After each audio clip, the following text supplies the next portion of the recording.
let's start with maybe, each one of us introducing ourselves. Maybe that's a great way to continue.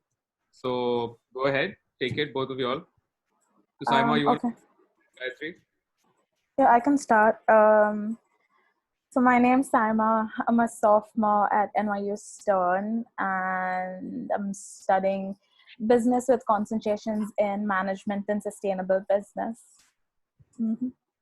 That's great, fantastic. Yeah. And how's it going? This is you're a sophomore now, Yep. so this is your fourth semester. Mm-hmm. So how's the first three been, and now how's the fourth one been? It's been great so far. Kind of disappointed that we had to come back.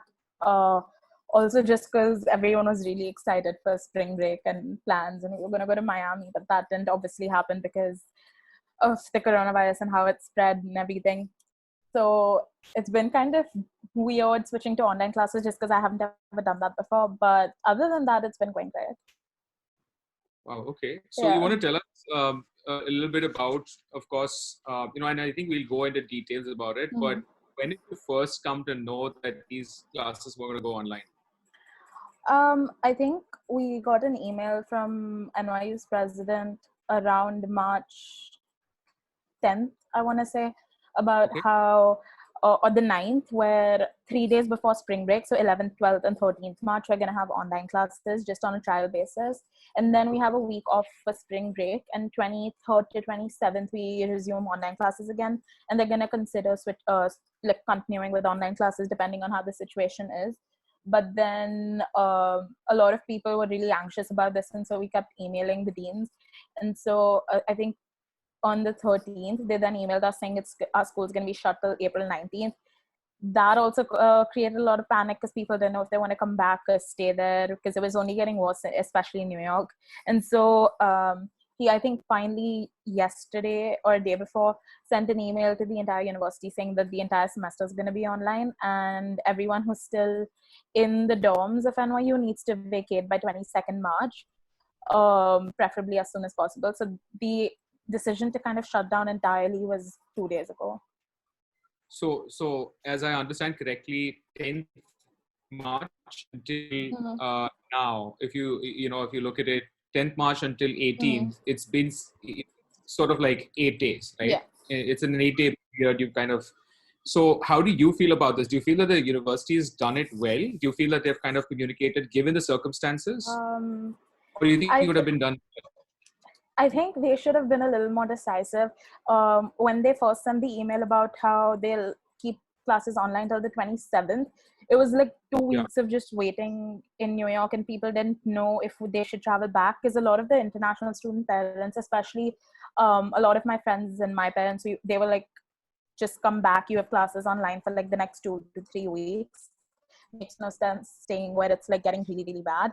And so they could have handled it better in the sense that they could have been a bit more prompt with their decisions and a little more decisive in if they wanted to shut down entirely, because by then all Boston colleges had told the students to vacate. So it was just kind of like a waiting game. And so, I mean, if they'd just been a little clearer and faster with communication about shutting the entire semester, it would have saved us a lot of like trouble and anxiety weighing options if we should stay or leave, or what was best at that point. So you feel that it could have been, it would have been better if they actually, sort of were, decisive, made sure that, hey, listen, what, I think this is a situation, but isn't this a developing situation also, Saima, that sometimes, it takes time. I mean, like things move so quickly. They have enough information from the government. That also, I think, in a sense, does take time. And then moving online and moving the whole university online, I think that's a huge amount of infrastructure, right? So, I mean, they'd been debating going online for a week before it actually happened. And so they'd given all the faculty sort of like crash courses on how to conduct everything online and if they need to switch. And it was only the reason everyone was so upset about NYU taking their time with like within 8 days to make a decision was because it was only getting worse. Cases were like increasing by the hundreds every night. And initially, all the cases were in New York State, upstate New York, I think in New Rochelle and Westchester, and they weren't exactly in the city, so we weren't as concerned about it. But then as soon as it started coming into the city, everyone sort of started panicking. Especially I think Yeah. last week Thursday was when everyone like really panicked and booked their tickets immediately and just like left the city. So in that sense, they And knew what was everyone, happening. They was it undergraduate? So you felt like everyone, that's even the master students, all of them uh, also decided, or you feel it was I a half think and half? I think more undergraduates than masters, but there were a couple of people in doing their MBAs or masters in whatever degree who came back, but mostly undergraduate people. Okay, okay. Yeah, And so I'll come back to you. Maybe I'll yeah, just take Gayatri and let's. Gayatri, do you want to introduce yourself? Tell yeah. us a little bit about where you are, what are you doing, what program you've taken up. We'd love to hear from you. Yeah, hi. So I'm Gayatri. I'm a sophomore in the business school at George Washington University in DC. And I'm majoring in international business and marketing and minoring in organizational sciences. Um, so my thing is pretty much similar to Saima's because the dates also match. We were told on the 10th of March that we would possibly go online. And then yesterday we were told that we were online for the rest of the semester. But I also agree with Saima because as an international student, they weren't very clear, and they said the dorms are open till April 5th, and you guys can stay there till then. But suddenly, like a day before, on the 13th of March, they just shut access to everyone on campus, and kids were locked out. And I faced the same thing as well. And I was leaving for my flight that day, like suddenly I'm locked out in the middle of like moving my dorms. And they just did that because suddenly they said, yeah, everyone can stay till April 5th, but now on a daily period, we're going to keep, making you check in. So like they didn't even inform us about that, which I found really weird. Like they sent an email, but it was sent like an hour before you're locked out. So not a lot of people saw it. Yeah. And definitely even I was not sure if I wanted to stay there or come back because A is like time difference is a big thing. If you have classes from like 1 a.m. to 9 a.m., like how would you focus and things like that? And also like they weren't clear about like our F1 visa status. Yeah. Which was concerning for a lot of students because they said like some of my friends asked and they said, yeah, if you go back, but if you can't enter within 5 months, then you'll lose it and you'll have to reapply. But they were like, but we still can't promise you anything. They also said if they do resume to in-person classes, they're not sure if they would accommodate like anything for us if we weren't allowed to enter the country because of travel bans. Like they were like, oh, it's an uncertain moment for everyone, blah blah blah. And so I just didn't like the way that was handled. But in terms of like going online and stuff, they did tell us much earlier than they planned on. They were telling us on 27th of March if we would be on it for the rest of the semester, but they told us yesterday that we will be. And Wait, this so week, yeah. when did you arrive into the city? When did you arrive into Mumbai? I came on So today's the Saturday. 18th. Yeah. So Yeah, so okay. I came, so I'm in Abu Dhabi now. So I came here, I landed here, left US on Saturday, came here Sunday. Yeah, same. 15th March, I was back. Yeah. Mhm. Yeah. So you were here 15th, and can you and when did they actually start informing you that like I think Saima said like by 10th of March they kind of Yeah. started. So when did you get to know from GWU? So even ours was 10th of March because that was the last week before spring break. Our spring break Alright. started on the 13th of So around March. okay. Yeah, around the same time. And then So yesterday we were told it's online for the whole semester. okay, so they'd already kind of notified you and said, hey, 10th of March, you're going to start having some classes online and we're going to start sort of slowly moving through. And then post that, of course, 13th, which is very quick, right? So Yeah. basically 3 days, you're being asked to leave the dorms. Yeah.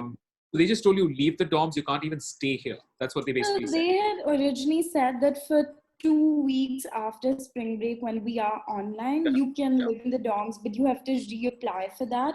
And some kids were accepted for that, and some were rejected based on like case by case basis. So being an international student, like all my friends who were international students were accepted, but there were locals who weren't accepted. And they like didn't have the means to go home or something like that. So those kids were quite worried about it. But then they just started this They were thing. allowing, so they were still allowing you to stay back if you wanted to, Yeah, but then till April you had 5th. limited access to maybe facilities. Did they tell you about the food? Would food be served and all of that? So GW doesn't have like a kitchen like most other campuses Yeah. do have, like a dining hall. What we have is we have credits on a card, and we have like local vendors they partner with. So you would have like a Chipotle or Starbucks on campus where you can use that card, and like your dining dollars would be on that card. Right. So they said you'd still have access to 105 vendors on that card, and they had assured us about that.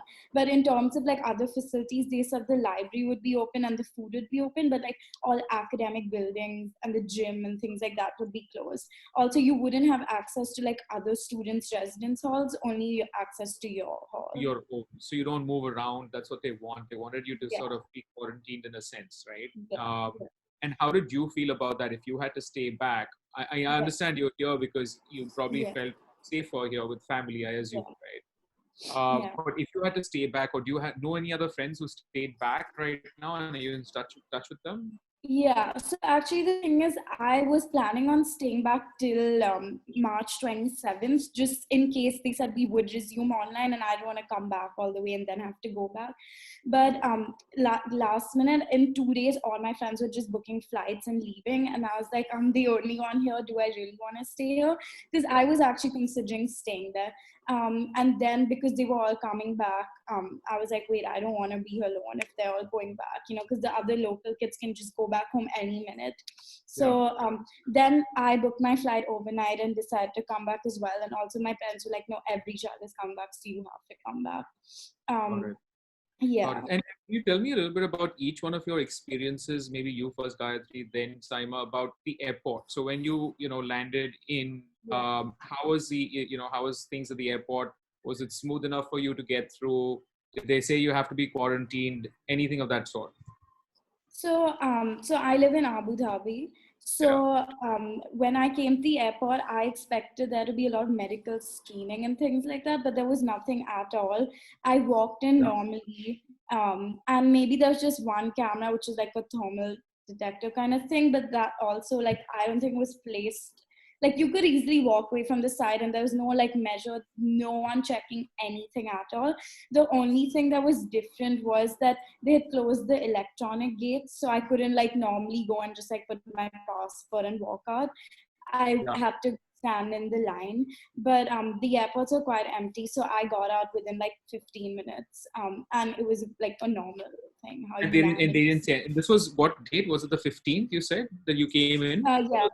Yeah, 15th. 15. Okay. Yeah. So that means on the 15th, there was nothing which was, out of the ordinary. I think they weren't really, quarantining you, or they didn't even tell you. Did they tell you that you should get quarantined at home or anything of that sort? No, they didn't say anything at all. No. Nothing. Okay. So Saima, over to you. What happened at the airport and It was kind of the same thing for me as well, because I landed at around 12:30 p.m. So it was a day flight, and all they did was check the temperature. Like, there was one person who made us all stand in the line, checked everyone's temperature, and if you were fine, they just let you go. I didn't see anyone who was like held back. And then it was just the regular procedures: immigration, baggage claim, customs, and you're out. Though I did talk to someone over there who did say that at night, when there's like multiple big flights coming in, international flights coming in, they have more of a screening process, just a little bit more, but something additional was there. So it was really easy for me. But I did hear that the day after I landed, they've started stamping people who've come in from different countries. So now, like, say if you see someone out and about with the stamp on, you're supposed to like know that they're supposed to be quarantined, something like that. I was reading some article about that, but luckily, like, I didn't have any of that. Though obviously, I'm still gonna stay home for quite a few days and not leave. You're going to be the responsible citizen. Yeah, it's been boring so far in the 4 days, but like, you got to do what you got to do, I guess. So that's the reason that we've built this, and of course, a lot of what you have gone through is what you're going to share with the rest of the community. And that's why we've built, a WhatsApp group and, an Instagram group, which is going to support the community of students who are actually out there across the world. It's called Quarantine Connect. And, I appreciate you all talking about your experiences, because that's what we're going to use to connect everyone else, because everyone's going to have different experiences across different countries. I've been interviewing a lot of admission officers also, and I'm getting their side of the story because they will say a lot of things are great and good, which, in some ways I understand their perspectives also because they're really working hard to pull in everything in terms of the resources. And of course, the students who've gone through different experiences, we need to connect those stories as well and give a very unbiased picture to everyone about really what's going on in a sense. So that's key. And so, of course, your experiences will help a lot of them talk about what's really happening on the ground level. Or if they're at home, quarantined, at least you can share your stories, across students, in other universities, other countries. So that's the idea. So I'll kind of go through a couple of other questions which I have for you as well. Some of the other questions are more towards also how is the healthcare facility on campus? Did you all ever use it? Did they say anything about if you have something, come and get tested or anything of that sort? NYU health facility building or whatever, and talk to a nurse over there and kind of set up an appointment and we could come in. I didn't have to go at any point, nor have I ever been actually in the past year and a half, but they did like reach out to us and let us know that this is what we could do. And I also know that they said in yesterday's email that the reason that they're making us all evacuate so soon is because they might need to put use all the dorms as sort of extra quarantine rooms for people in New York who need the facilities. So I guess NYU Langone, like the NYU hospital, is going to be a part of it. So they are, I guess, catering to those people. And did you know any friends, or did you hear of any friends who actually had the virus and then had to quarantine themselves or go use a healthcare facility or get tested? Not a friend, but there was an NYU law professor that tested positive. Okay. And the thing was how what NYU had to say about that was that this professor wasn't teaching a class this semester, so he had been on campus for a week before he tested positive. So they kind of just like swept it under the rug and they were like, yeah, whatever, it's okay. Because this came out before they officially sent us an email about switching to online or like not resuming classes at all. That also kind of increased the panic amongst people. Okay, so that must have also, yeah, you're right. That must have also got everyone concerned, right? Like, what's really going on? Why aren't we getting information or communication? Yeah. What about you guys? Did you hear of anyone else? And how is communication as far as the healthcare facilities are concerned at GWU? I think in Feb itself, they had started putting like sanitizers all over the campus, and they were like, "You stay at home if you're sick, wash your hands." All the professors will excuse you from classes. But recently, there was this APAC conference in DC where 2 attendees had tested positive, and 30 GW students had gone for that. So then everyone got scared. So they actually made them quarantine for one night in a hotel. But the next day, they were all back on campus. So everyone's like, oh, we're not okay with this. 2 people tested positive, 30 kids went for it. So people were concerned and worried. But then those kids like started making it a religious thing and saying, oh, you're being biased and this and all. So they didn't want to get into it. So they didn't like quarantine anyone after that. But that was like the only sort of like quarantine thing that I'd heard on campus.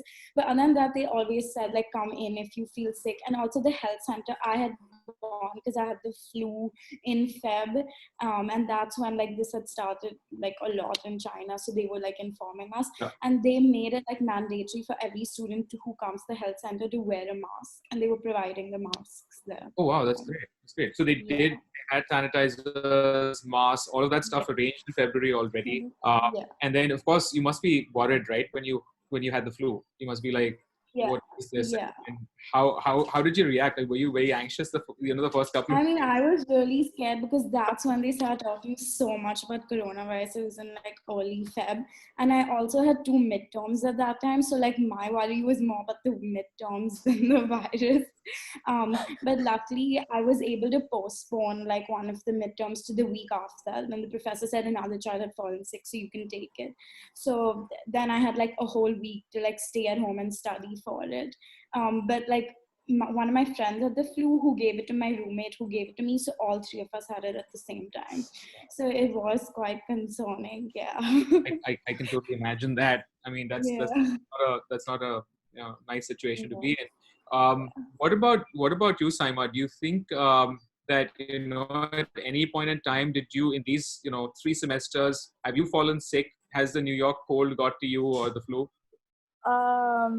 I did fall sick this semester, like Gayatri and Feb, but I was okay within a week, so I didn't bother like going to the health center or anything of that sort. And I wasn't that panicked about it. I was okay through like I think in hindsight you everything should started have. getting really serious You in think New York. So in hindsight you should for me, it have. was just more of a like. Oh, sorry, could you repeat that? Do you think in hindsight you should have actually? Maybe, I just but didn't pass. also Because I like I read fall about the sick pretty story quick. about someone who had like a flu till 103 degrees, and Mm-hmm. she's like, I didn't even know if I had the virus, but I just passed through after 2 or 3 days or whatever, and maybe for 7 days I was like sick, but then Yeah, I'm I fine. saw that too. But at that point, I was just like, okay, I fall sick once in a while anyway. This is probably that once in a while that's acting up or whatever. And so I wasn't that bothered about it. Probably should have been, but it was all okay. I mean, we're all fine at this point. Okay, so Yeah. you've never seen the facility at NYU. You've never I been to the have, health. because I went to drop off a friend, but that was like in the first semester. But I've never heard like really positive things about the NYU health services building, just because from what I've heard is that they take a really long time, and unless it's like a thing that they really need to attend to, or it's kind of serious matter, they won't really give you that much attention, which kind of sucks, because that's the whole point. You go there because you need someone to talk to or whatever, but I kind of just avoid it. Don't need the hassle. I had to go once because I was playing racquetball or something, and I fractured my knee, and they quickly at the Michigan campus allowed me to just feel okay and safe, and I'm like, finally I get to use my insurance, which you paying for every semester, and someone else is using it, because you pay a lot for insurance in the US, right? Whether you're a student or not. Right. Well, if you're not a student, worse. But yeah, so that's great. And then if you had to talk about the online classes that you guys are going through right now, how do you feel? Are these scheduled at sort of the same time that your classes, on offline were? Are they exactly the same time? And how's the flow? Is it any different? They're the same time. So for me, my earliest class in India time would probably be 8:30 p.m. and on Mondays I'll end at 5 a.m. But a lot of the professors, they've been emailed by the students saying like, can you record the classes and put it up on our class website, because it's just not possible. Like, I highly doubt I'm going to be awake every Monday from 2:30 to 5 to sit and listen to like how a nonprofit is managed. So I'm probably going to email my professor as well and be like, I cannot make it just because of time difference. So they are accommodating in that sense, where if it isn't a class based on participation and discussions, then you can record it and watch it online. But on the other hand, I have another class on Tuesday, Thursdays, which is really heavily based on like presentations and participation grade. And so I can't afford to kind of not be there at that time. Like that, but it's not, I don't think it's going to be that much of an issue. Okay, so you find it to be okay now because it's just been a couple of days, right? Essentially that you've started, or it's been about a week. So well, I mean, it's only been 2 days, but in those 2 days I was in New York. This has been spring break for me for the past 3 days, so I haven't like experienced the whole time difference for classes so far. I just don't think it's gonna matter to me all that much because I stay up late anyway.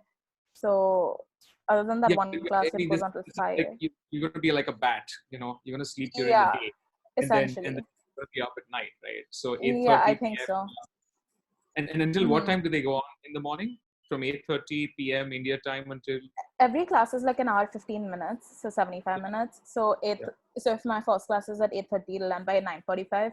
Then I have another class at I think 11:30 till 12:45, and then 2:30 to 5. But it changes based on the day and stuff, so it's kind of different every day. This is like a KPO shift,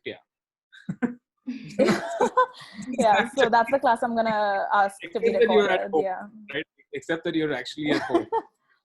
Okay, that's good. So how does the rest of your home get affected? Like, seeing you awake, do your parents, like in the last 2 days, come, Saiba, abhi so jao, 5 baj gaye, and then they're like, oh no, she's in classes.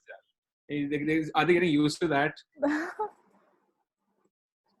I mean, I've just been awake right now because of jet lag, but I haven't had class. And they're just going to be like, okay, you can just sit in your room so that we don't get disturbed at night while we're sleeping. Yeah, But yeah. I don't think it's going to be an issue again because they're going to be fast asleep and I'm going to most likely just be listening because I don't have the mental capacity to sit and discuss a lot of stuff at that time at night. Yeah. So it's not going to be that bad, I feel like. And how about you, Gayatri? Because I think you're a little bit behind, right? So actually the timing works better for you because I think you're an hour behind IST, An hour right? and a half, yeah. Hour So and a half, yeah. my classes in a week would probably start like 7:30 p.m. my time, and the latest one would end by 2 a.m. Yeah. So it's not too bad because again, like I'm a person who like sleeps every day at 2 a.m. So it's not a problem for me at all.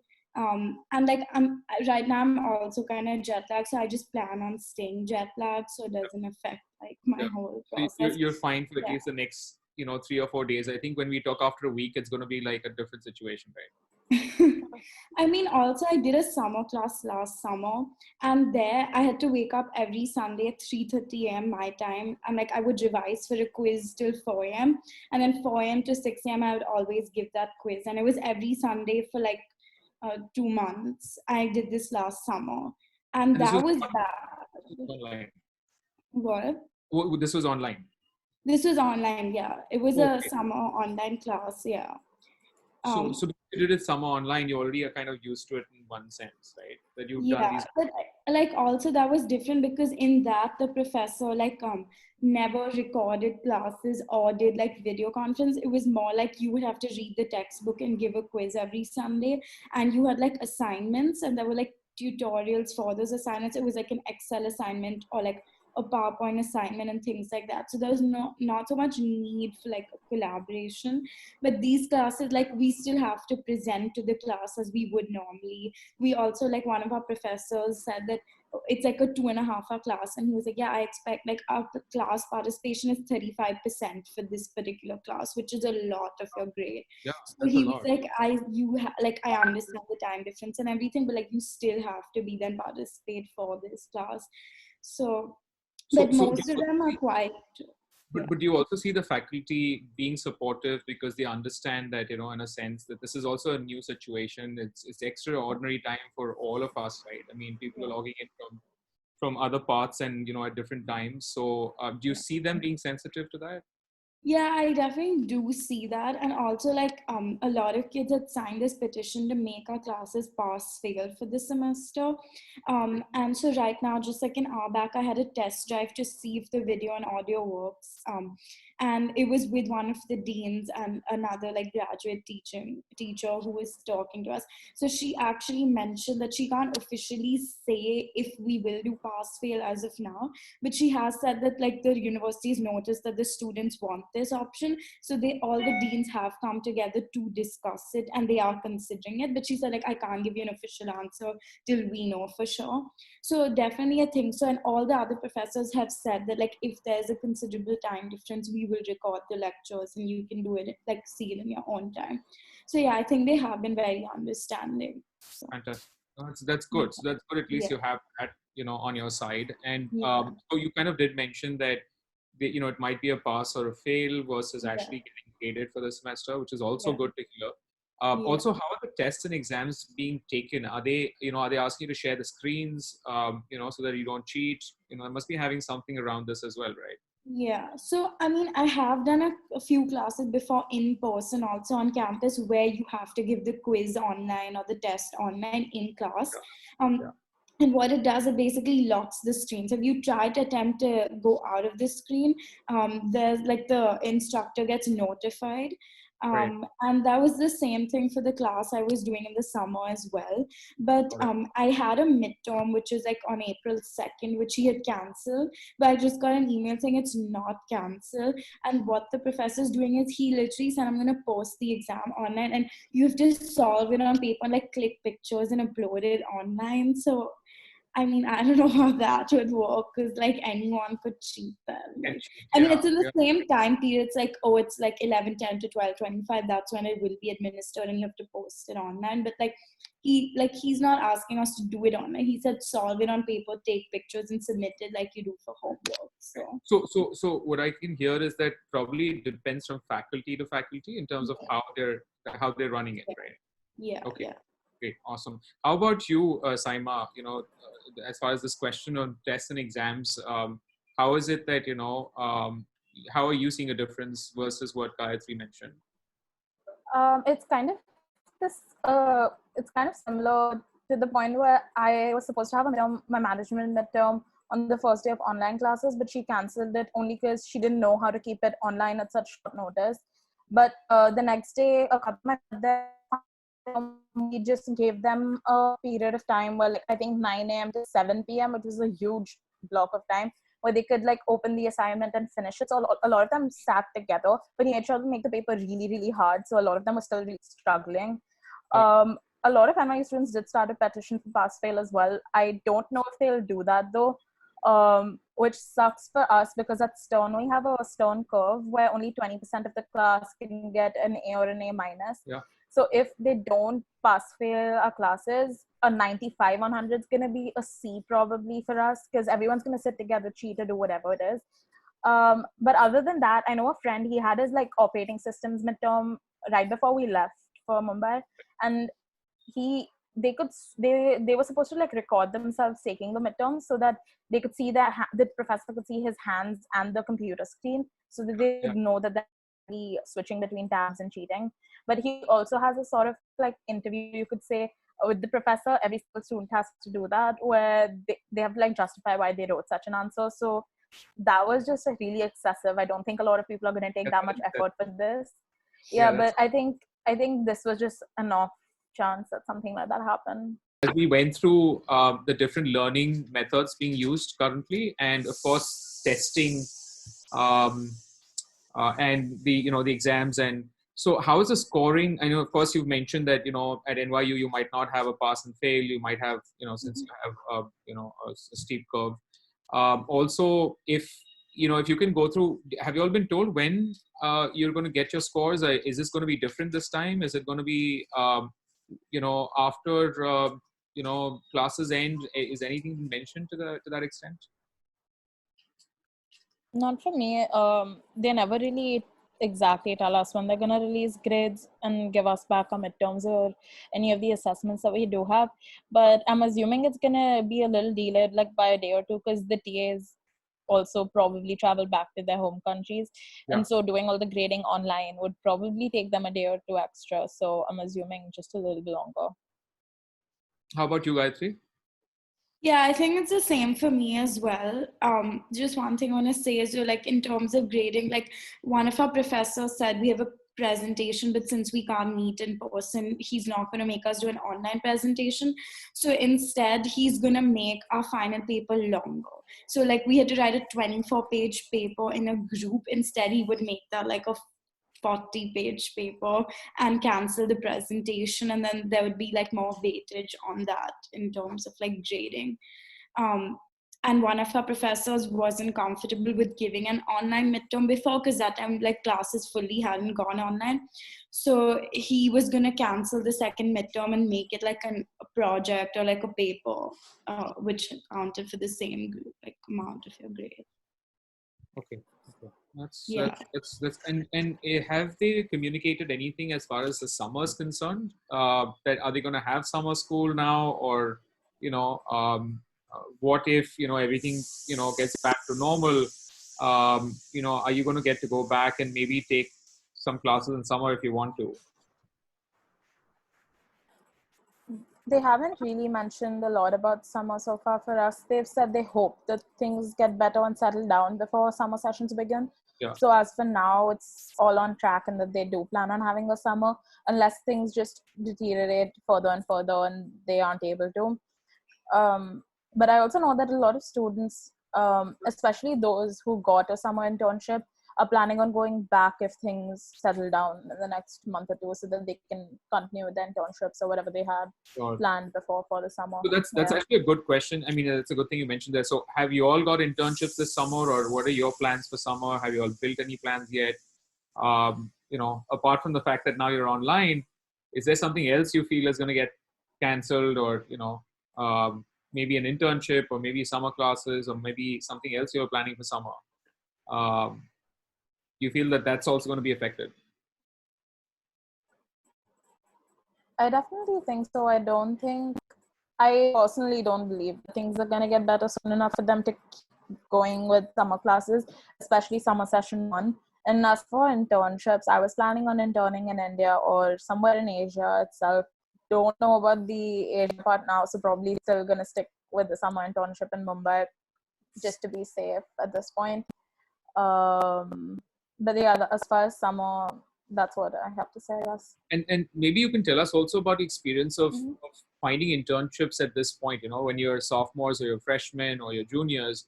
How is it, how difficult or easy has it been for international students to get internships? It's been pretty hard, honestly. We have a portal called Handshake where a lot of job listings are mentioned. So I use that or LinkedIn to kind of apply for these internships. But as most of the companies that I see, especially like the bigger ones, they always mention that they want rising juniors or seniors. And so one, that limits a lot of my options, and two, being an international student, that also limits a lot of options. Because for example, Bank of America, I was applying for like one of their global and summer intern positions or whatever. Yeah. And I had only filled out like personal details of her, and I had to put a tick mark for like if I'll need sponsorship in the future.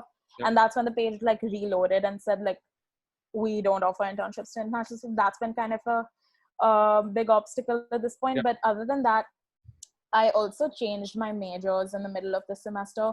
So I was initially applying for finance internships. Now I want to do more of a consulting internship or something in social impact. So that also kind of put me a little behind in the process. But from what I've heard, like from what I've discussed with a lot of my international friends, it's been kind of the same for everyone. You applied like 60 companies just for 2 of them to get back to you and see if they kind of want to offer you the position. So most of us are kind of going to intern in our home countries. Okay. And so how many from the pool you think would have got an internship by now? So do you feel it's like a 20% getting an internship versus 80% not? And if it's not in the US, maybe somewhere else. For those who are planning on applying in India for an internship, haven't necessarily started yet. They haven't like given it that much of a thought, because the whole process is a lot more rigorous for us in New York / the US. Yeah. So everyone who did get an internship in the US, though, they started getting their acceptances maybe like a month or 2 ago. It was on a rolling basis, I'm assuming. So I would keep seeing like either them posting on LinkedIn, or if any of my friends who I spoke to, they'd tell me about it. So yeah, it's been kind of both ways. Either it's been rolling or they just haven't applied yet. Got it. And do you see the schools supporting you in any way? Even if you feel that internships are hard because of the companies, and maybe if you want to take an internship back home, what kind of support do you see, maybe from alumni or from the career office? From alumni, where we have the option of going for coffee chats with a lot of them through different clubs that we're a part of. Yeah. And so that's kind of a great way to get to know people and get guidance, seek guidance, like ask them about how to apply for an internship in the company they're working for, if they can sort of help you out, or just like in general talk to them about school or anything that you want to. Yeah. We have a career center at NYU, which, I mean, it's pretty good with how much they can help you. But again, I feel like because of being an international student kind of puts you at a disadvantage when it comes to jobs in general. So in that in that area, they can't really help us out a lot. So if certain companies aren't willing to sponsor to like give an internship to a student who needs to be sponsored in the future, they can't do anything about it. So that's a little bit of a challenge. Yeah. So that's how about you, Gayatri? I think the same thing when I was also applying for internships on Handshake and LinkedIn. Those are the two that I mainly use. There were, I mean, you have to put in a lot of filters, like what field and like, are you looking for a full-time job, part-time job? So one of them said like, will you ever require sponsorship in the future? And you can't really lie about that. So I was seeing like, if I had like, say 100 options in front of me, it was narrowed down to like maybe 30 now. So that definitely did put us at a disadvantage compared to like kids who live there, and also just like other sophomores who I was talking to. For me personally, I didn't want to stay there just to have like an internship in the US, but with a small company. For me, I think at this point what mattered was having a bigger company. So coming back home with a bigger company made more sense than like just staying back there. And like doing an internship and saying, oh, but I did an internship in the US in the summer. So that's why for me also summer looked more coming back home and looking here in Abu Dhabi or India, somewhere like that. But in terms of what you said for school, I do know some people who are going to work back at school or do summer classes. And as of now, those haven't been cancelled. They're still on schedule.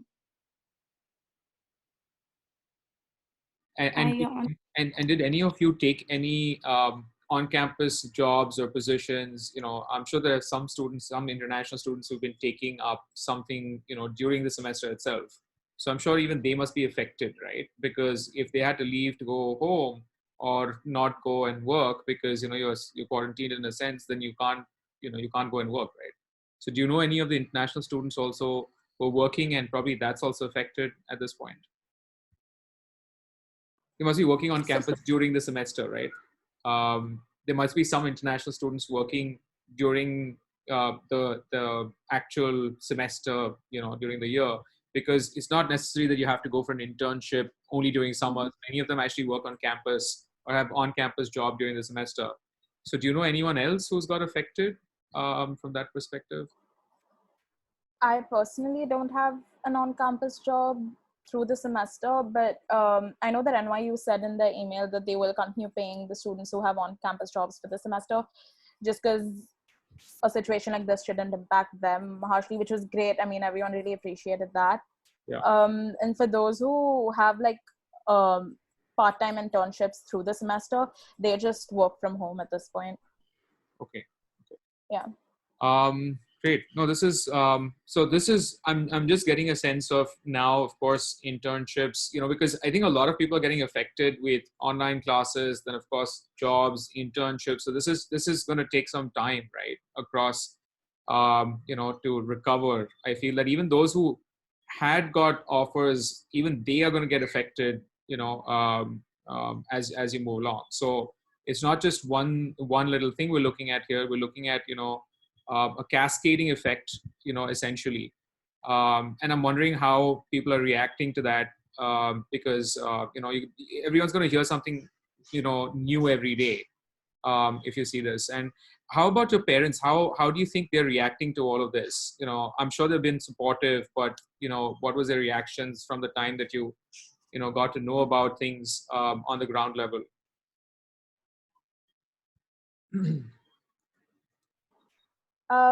My parents were pretty adamant about the fact that I should come back as soon as it started getting really bad in New York. So, like Gayatri, even I was going to play it safe and be like, I'm going to wait for NYU to release an official statement. But then a friend of mine, he and I kind of just on Thursday made a decision to come back, and then everyone else kind of just followed along. So all of us Bombay kids came back on the same flight on the same day. And so like I think my parents are pretty happy about the fact that I came back, because the day I was leaving, things escalated even more and cases like went up to 421, and there was the first death in New York City. And so I think I left at kind of the perfect time, because it's been getting really bad, and I think it's reached like 1,000 cases now, which is insane because it took 2 days to get from like 300 to 1,000. But it's also testing, because I think once more testing is available and people go, that's when you kind of know about really well. Yeah, and I mean, New York handled it pretty well in the past couple of days, where like they opened a new containment center and a testing center in New Rochelle, and that kind of led to a lot more people realizing that they do have it. So I'm pretty happy I came back. My parents are really happy I came back. It was the perfect time to leave also, because there were rumors at that point where that like NYC is going to go on lockdown on Monday, which hasn't happened, thank God, but everyone freaked out and rushed. Great. No, fantastic. You all both have been brave out there, and it seems like I think the next couple of weeks as we move along through this, it's going to be it's going to be the support system, the network that you have around you, your family, friends, and that's why this WhatsApp group, Quarantine Connects, so that it's going to help more and more students across the globe connect with each other. And a lot of that is going to happen thanks to the stories that you have, and everything that you discussed right now with us. With TNI Career Counseling, it's going to help more and more students realize and connect together. So thank you, the both of you.